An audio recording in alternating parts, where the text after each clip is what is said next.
ইলিশ মাছ।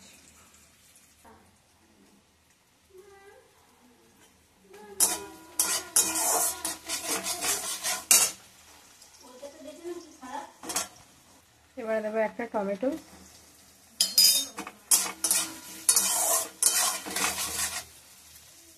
এবারে দিয়ে দেবো হচ্ছে সর্ষে পোস্ত আর সাদা সর্ষে, কালো সর্ষে পোস্ত দেওয়া আছে। এবারে একটু দই দিয়ে দেবো, ভালোভাবে মিক্স করে নেব। এবারে দেবো নুন আর হলুদ,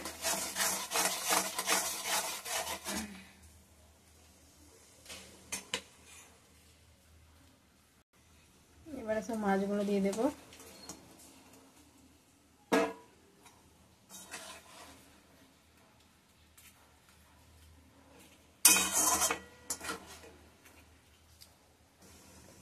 এবারে দেবো একটু সর্ষের তেল কাঁচা,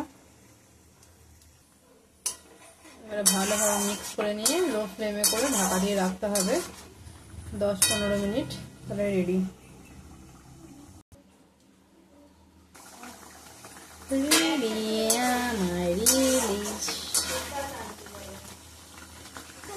একদম রেডি হয়ে গেছে ইলিশ মাছ, এবার নামিয়ে নেব। এই দেখুন ফ্রেন্ড, ইলিশ মাছ একদম রেডি হয়ে গেছে।